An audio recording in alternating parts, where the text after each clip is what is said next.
morning guys! Welcome sa ating new video. Kamusta kayo? Maghihilamos na ako. Dito ako naghilamos ngayon. Dito ako naghihilamos sa may kitchen. Kasi mas trip ko dito. Si Cameron, umalis lang siya. Bibili siya ng, bumili ata ng itlog. And bibili siya ng tubig kasi wala na kaming tubig dito guys sa bahay. Tubig na maiinom ba?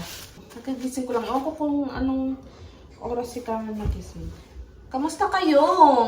Ako okay lang din naman. Yung i-breakfast ko today is I think magluluto ako. Good morning Maverick! Good morning to to mga kumarshi natin dyan. Sit. Good morning na. Good morning na, Magbag. You hungry na? Breakfast for today is ampalaya. Luluto ako ng ampalaya, guys. There.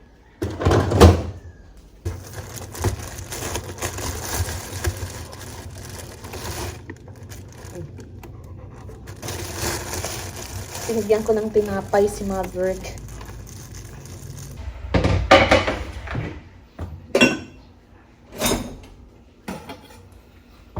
Binili ko sa palengke nung nakaraang araw.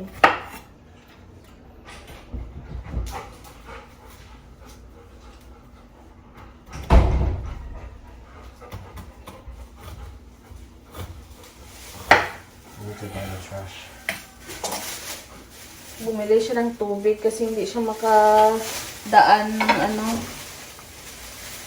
hindi siya makadaan sa sa dyan sa labas kasi madaming sampay dyan. Hindi makadaan yung Roscoe. Kailangan siya ng tubig siguro. Tanggalan ko lang to ng buto, itong ampalaya. Good morning, my love. Good morning. Good morning to the vlog. Good morning, everyone. How are you? What are you cooking for? We're having for breakfast. This. What is that? With egg Is that it? and hot dog. Okay, I'm gonna get rid of the trash.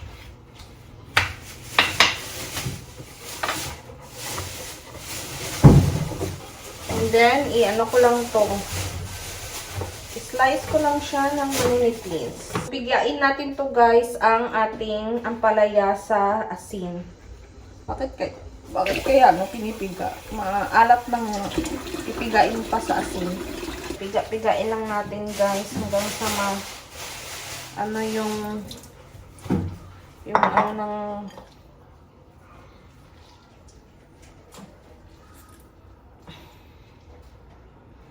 ampalaya. Si tatay lagi kong pinapapiga nito kasi nga mas maano yung kamay niya. Mas maano yung kamay niya magpiga ba? So konti lang naman to. Tamang-tama lang to para sa akin. What are you having for breakfast, my love? Daddy na pala. Daddy Cameron. Lutuin ko ng mga Mars yung ampalaya. So, maglagay lang ako ng mantika. Of course. And then, mag-isa lang ako ng sibuyas and bawang.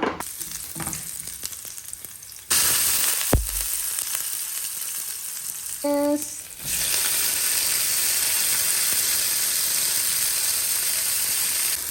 Then, nilagay natin yung ating ampalaya.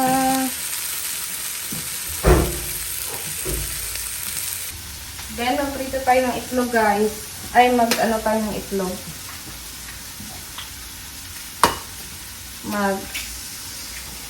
Crumble. Prepare natin yung itlog na gagamitin sa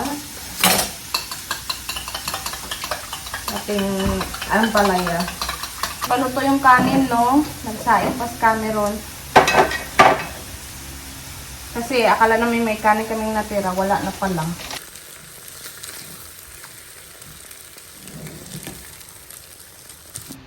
Paluto na rin ako ng hotdog.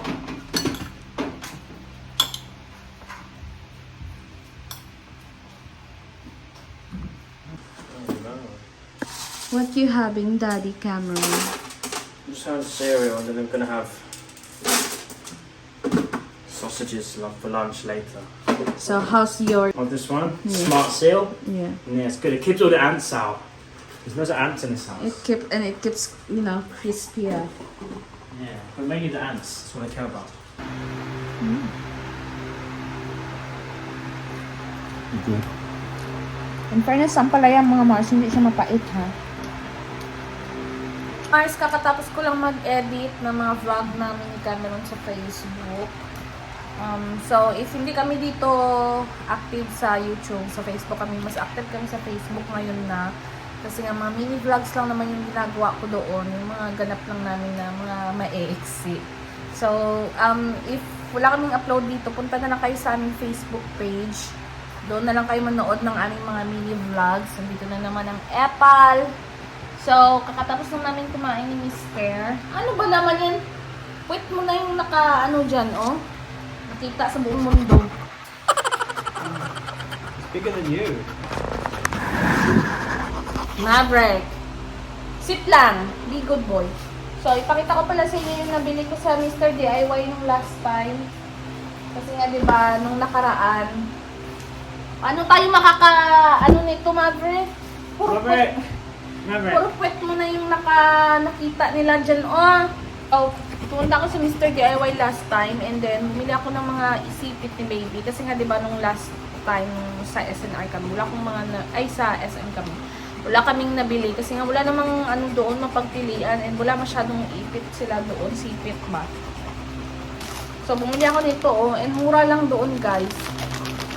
Mr. DIY. Bumili ako nito. Actually, I'm gonna add more of this for the baby. And then, also, bumili ulit ako nitong hanger. So, 65 pesos lang siya. 5 piraso. Pero kung yung nabili ko kasi last time is 100 plus ata. Pero 12 pieces na siya. And A little bit look at the cheaper. SM ones. They're more thicker, more, you know. More strong. Yeah. 170 for 12 or 140 for 10. Ganun pa din. Medyo mura-mura lang siya. Kulang ka lang ng 2 piraso. So, bumili din ako nitong sipit. Nabili ko lang siya ng, ewan ko lang, presyo kasi sa Mr. DIY. Eh. Basta yan, bumili ako. Dadagdagan ko pa yung mga, ni baby guys, yung mga kanyang hanger. And then, bumili din ako nito, 2 piraso. Yung sipitan ba ng mga kanyang medyas, ng mga kanyang,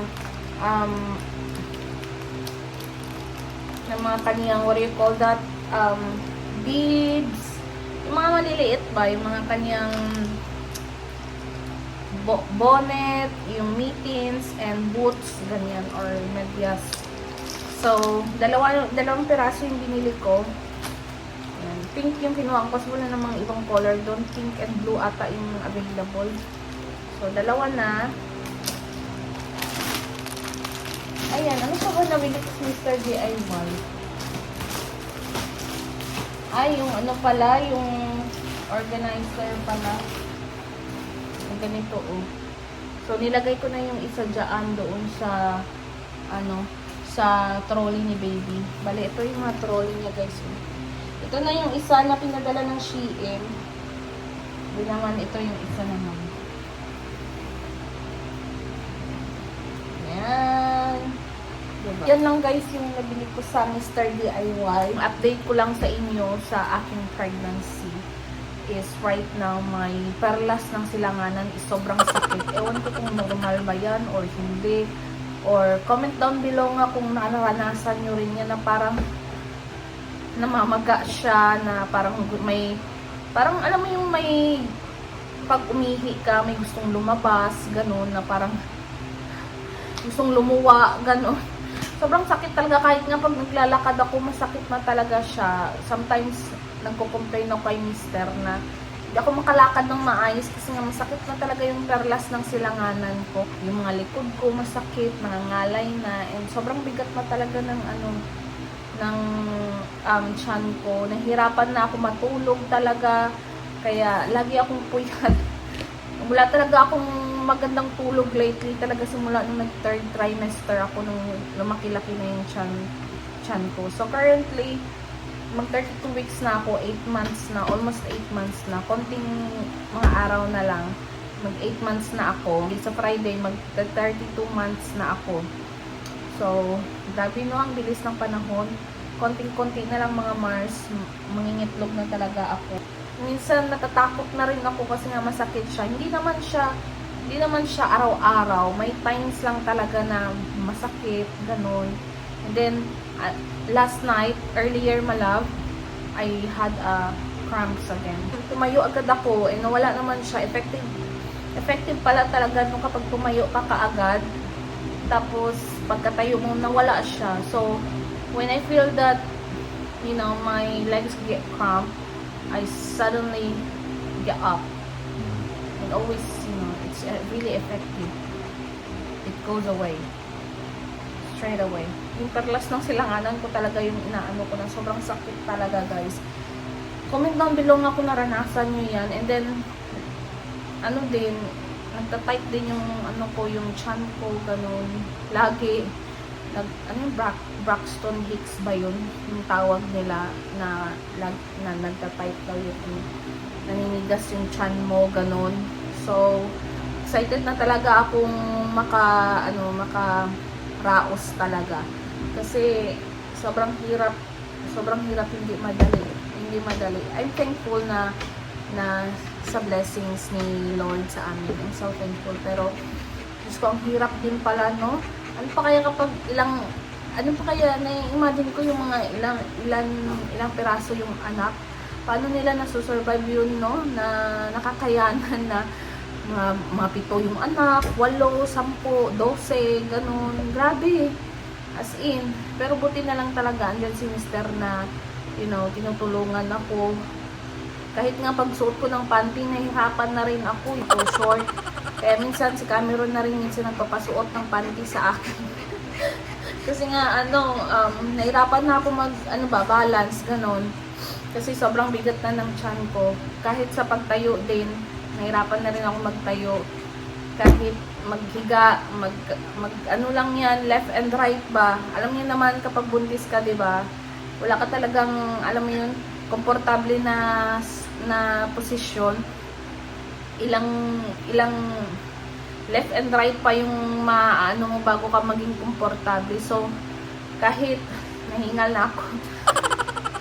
Kahit ganun pa lang, kahit liso-liso ka ba, ka sa kaliwa kanan, nahihirapan na rin ako kasi nga sobrang bigat ng tiyan ko.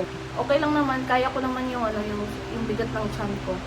Yung sakit lang sa perlas ng silanganan talaga, minsan natatakot ako, ganun, and then minsan naiga na lang ako, kaya hindi naman ako masyadong nagagalaw talaga. Mostly, higa lang din.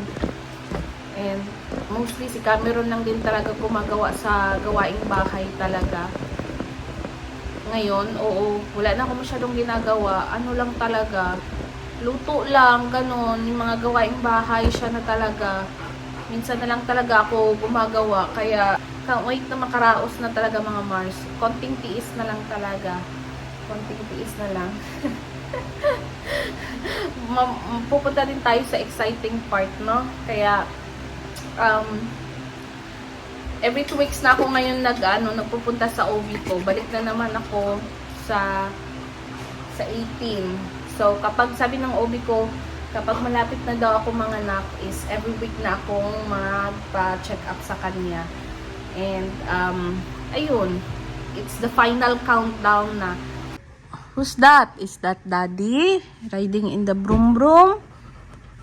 Kakauwi lang ni Mr. guys, galing sa bilihan ng tubig. Sa bilihan ng tubig. Sit. Nakawala na ito, guys, eh. Pag open ng muntik na itong masagasaan, eh. Pagka-open ng pinto, wise. Masyadong wise to. Pagka-open ng pinto, agad agad siyang tumakbo. Buti na lang hindi nasagasaan ng tricycle. Muntik na talaga. Sobrang pa naman. Ano yung magtakbo? Sobrang bilis. Not for you, Maverick. It's always so excited. I've only gone 5 minutes.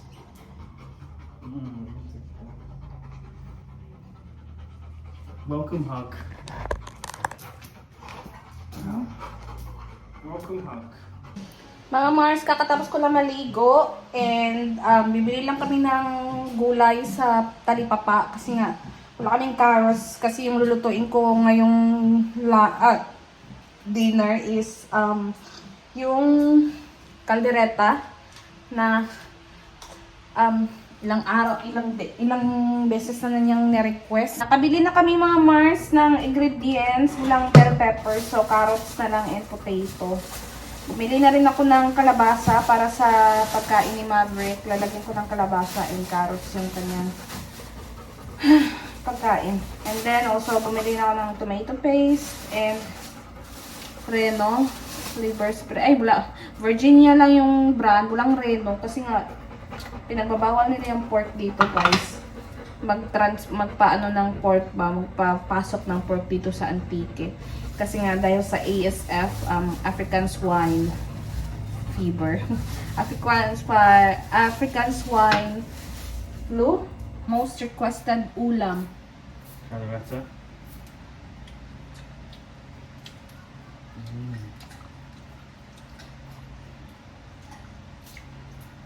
Habang nagpipil si Daddy Cameron and ako naman ay taga-cut.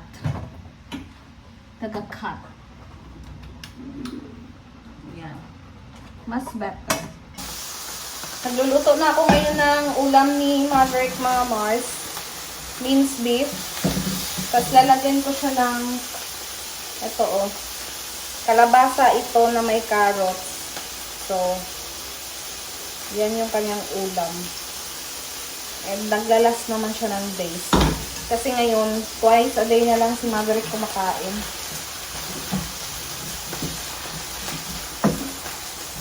And then, ilalagay ko na yung ginraid ni Cameron na kalabasa.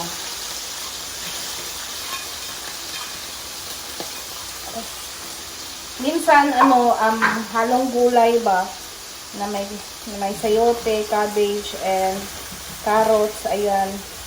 Na-alternate ko. Ngayon naman kasi yung menu niya is sana all na may menu. Ngayon naman kasi yung kanyang ulam for the rest of the day, for mga rest of the week, is ito. Para hindi ba siya magsawa sa isang ulam lang lagi. Kasi alam mo naman yan, maarte. Yan yung kanyang ulam, guys. Medyo kaunti yung beef, pero okay lang yan kasi wala na kasi yung beef, naubos na. Ganyan, pakuluan ko lang yan ng pakuluan hanggang sa maluto yan, yung kalabasa and carrots. Yan means luto na yung ulam ng aming boss amo manager. Ngayon, piprituin ko naman yung patatas. Ayan. Kasi malapit na yung malapit na maluto yung beef sa pressure cooker. Kaya ayan. Prituhin ko na siya. Okay, so the beef is done. 1 hour. Pressure cooking. Wina na hour namin para mas super lambot talaga.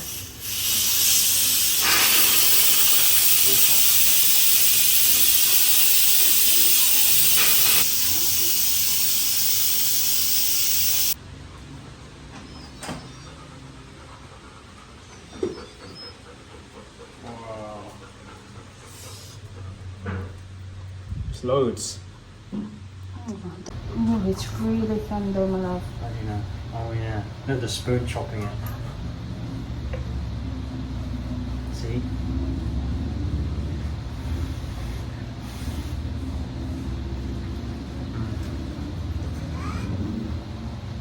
Gone. Look, I didn't even chew it. I just swallowed it. So, nagsutay lang ako ng garlic and guys, onion sa butter. Ilulutuin ko siya sa butter para mas masarap, mas malasa. And then, ilagay ko na yung beef. na napaka-tender. Init! That already 1 kilo. Yeah. Are you excited, my love? Always excited for this. Wow. Then, pakuluan lang natin yan yung mga marshi ng pakuluan hanggang sa maluto yung beef and magmantika. I mean, yung carrots and yung patatas hanggang sa magmantika yung beef. And then, Smells good. yeah. Luto na yung ating cheesy caldereta. Ready to serve na for Mister. And You're then, hot. iniinit na lang niya yung kanin kasi nga may leftover kanin. And lipat ko lang itong asukal. Ready na si Mister. You try it now. Kain tayo.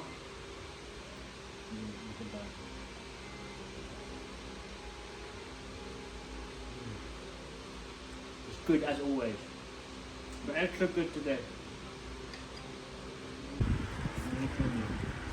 It's okay. Yan.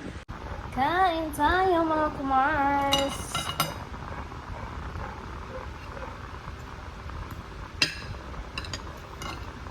Humihiwalay na yung mga meat ng baka. The meat of the beef is getting, Fly away.